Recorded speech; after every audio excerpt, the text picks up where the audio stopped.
Hello and happy Orange Day. Write-in presidential candidate Abell is in studio to discuss his campaign. PR director Lyle Weston is giving the executive address, and some tough news from the Syracuse lacrosse team for the first time this season. You're watching SA Today.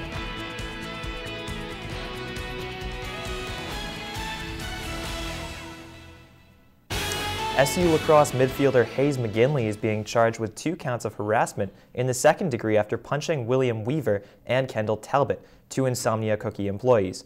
The incident occurred on March 14th when McGinley tried to get into a car he thought belonged to his friend. McGinley was stopped by Sliders employee Jim Whitcomb and was suspended indefinitely from the lacrosse team.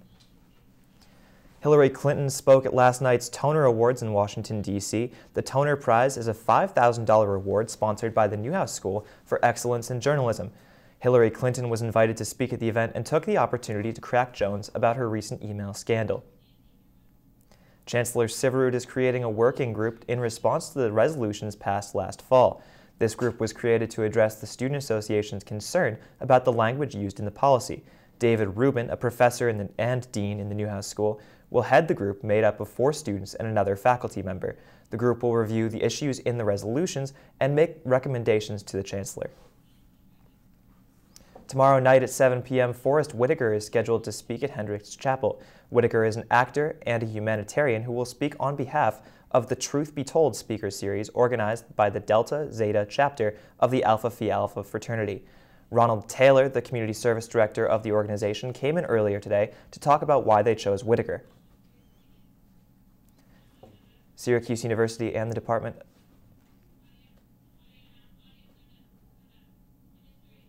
And so we wanted to bring him to Syracuse in a time such as this because as we sit on the precipice of 50 years after the Selma March, and then more specifically looking at all the films that have come out, especially Fruitvale Station last year, we're really questioning what is opportunity here in America as such a time as this. Syracuse University and the Department of Defense are working on a new program to make the transition from the military into civilian employment easier for veterans. Called the Onward to Opportunity Program, it's expected to start later this spring and help as many as 10,000 people. According to a press release, big-name corporations such as Microsoft and Starbucks are formulating job training programs in conjunction with the program. Former Jamesville DeWitt varsity boys basketball coach Bob McKenney is now out. McKenney was asked to resign after coaching 19 seasons at Jamesville DeWitt due to questions regarding his leadership skills. Many students stood up for the coach, but Superintendent Alice Kendrick released a statement last night saying he would no longer be coach.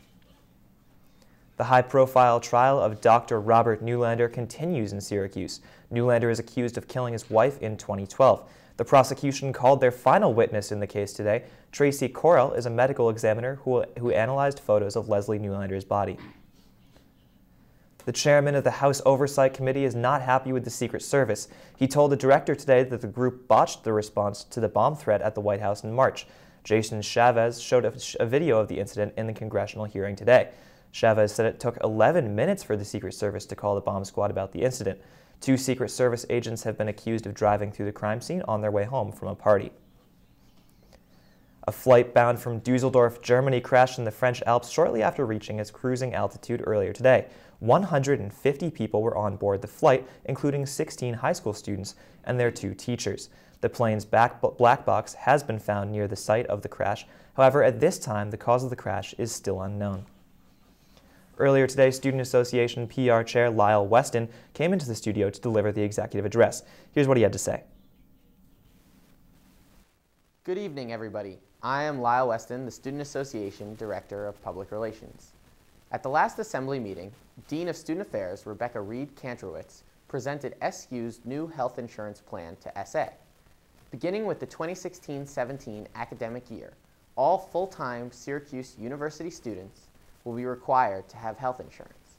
Aetna Student Health will be SU's new carrier for the student health insurance plan, to be offered as an option for students looking for health insurance.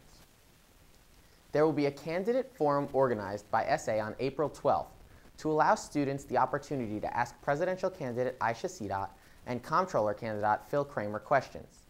The election will begin April 13th and end April 16th. A bus will run from Shine to Wegmans and Target for students on April 12th and April 26th. We have posted more content on our blog, which can be found at syracusestudentassociation.wordpress.com. Don't forget to like Student Association on Facebook and follow us on Twitter @SA@SU for more information. Thank you and have a great night. Coming up next, I sit down with presidential candidate A.J. Abell to discuss his plans to increase transparency on campus and why he chose to run as a write-in candidate. Stay tuned.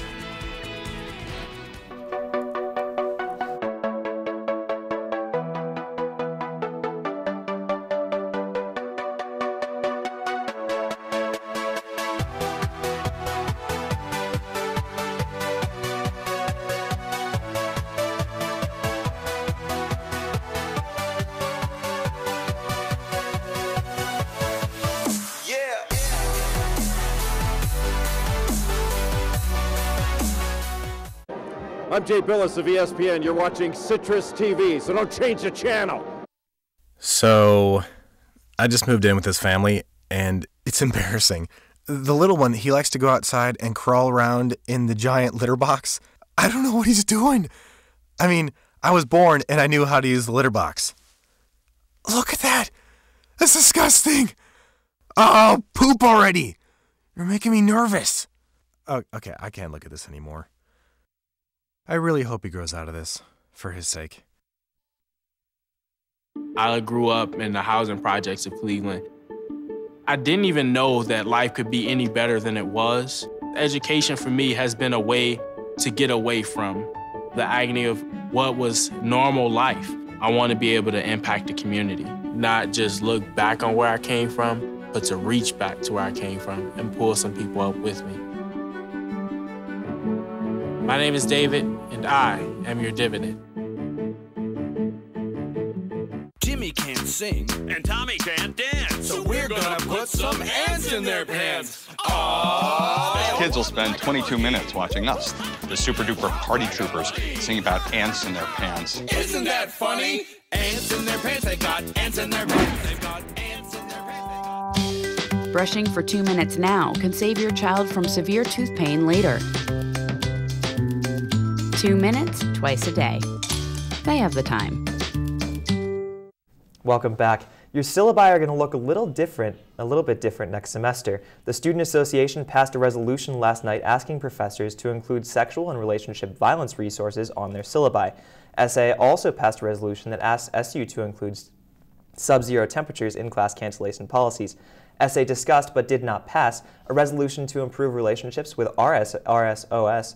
Also, some students are upset about the recent essay survey that featured some racially offensive questions. SA responded by saying they're modeled after the survey during the 2020 census questions. Joining me today is write-in presidential candidate A.J. Abell. A.J. is also a member of the men's crew team and is currently pursuing a degree in broadcast and digital journalism. A.J., thank you for being with me. Thanks for having me on here. So let's start with how you became a write-in candidate compared to going the traditional route of going through essay and why you chose to do it into the write-in method. Well, so you know what happened? Being a write-in candidate actually was not part of our original plan. Granted, we did not think that the deadline was publicized as well throughout the student community, but it was our fault that we missed the deadline. So instead of being discouraged, we decided to just run as write-ins. Which has never been done before, and SA also believes that this is a loophole, which we don't really believe it to be a loophole. But being a write-in, people have to make a much more conscious decision to write your name in on the ballot than instead of just clicking the button for you. So we figured that if we can get people to even take that step and write people's name in the ballots, that goes with our whole including students in SA and the whole transparency thing, which is kind of what we're running on, that if we can get people to do that, we're well on the way to including more students to be a part of SA. All right, so then let's jump into your campaign then. You speak about transparency. What are the main highlights of what you're trying to run with? So I think there's a lot of people don't realize what SA can do for them. Excuse me. And we want to inform students what SA can actually do for them. We want it to be kind of like a magnifying glass on all of the resources that are on campus so people know about it. And a lot of students don't participate in SA, and a lot of them don't know about it. And if they don't know about it, it makes sense why a lot of people don't participate in it. It's supposed to be kind of like an advocacy group for the whole campus. And so what we're trying to do is maybe have monthly town hall meetings, get people in, which has never been done before by the SA, and get people in, talk about the things that we're doing, talk about the things we're pursuing, and have students talk about what they want to see from SA, voice their concerns, just have an open dialogue between SA and the student community. So one word that really jumped out to me on your website was transparency. So is this something that you hope to bring the transparency to with the town hall meetings, or how do you expect to implement transparency into SA, and why do you think it's so important? I think it's so important because I think more people should be involved in the student association. I think right now about 23% of the population votes, and for being a student government of a school with 13,500 people, more people should know about it. We talked to some people on campus and asked them, you know, what SA does, or and some people didn't even know we had an SA or we had a president. So we just want to include more people in the dialogue, and we think that's an important thing for a school of this size, that people should know about the student government. So the current president, Boris Gresley, has made pushes for that as well, with adding the ability to email the entire student body. He actually sent an email today. Exactly, yes. How do you think that you would utilize that as president? I think we would definitely utilize that service a lot, and just getting the word out for things that we're doing, and even for town hall meetings like that. But the one problem is the email, even the email today, it says that something is being done, but it's hard to know exactly what is being done or how it's being done. So on a more specific example, I think SA just passed Part 1 of the federalization bill, which says that they're trying to make smaller student governments in every school on campus, which I think is a great idea, and just like the SA, it's a great idea. But also, much like the resolutions that the Assembly has passed, if people don't know about it, it's hard to help the students. So it's not going to benefit the students if they don't know about it. And you can find out about it on the SA website, but you have to dig through the minutes. And once you find it in the minutes, you have to ask your representative, if you know who your representative is, to get more information about it. So the way it's kind of done, we just kind of see that as almost the opposite of a transparent process. We wanted to get it all out, and that's part of the thing with the town hall meetings, is let people know that we're there to serve them. Because essentially, without the students, the school is nothing. All right, great. Well, AJ, thanks for coming on the show. We wish you luck in your campaign, and we'll hope to see you again on the program later this semester. Thanks a lot for having me. Coming up next, we wish Otto a happy 25th birthday and tell you what you can expect from Mother Nature this week. Stay tuned. Thanks, man. Okay, thanks. Oh. I've got a job to do today. I've got a job to do today.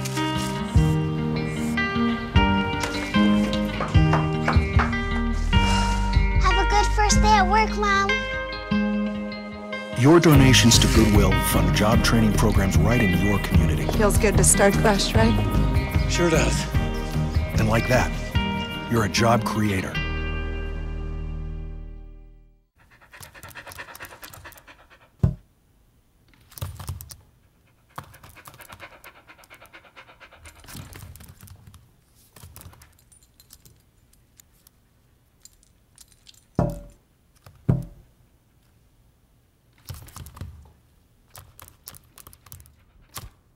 There's a shelter pet who wants to meet you.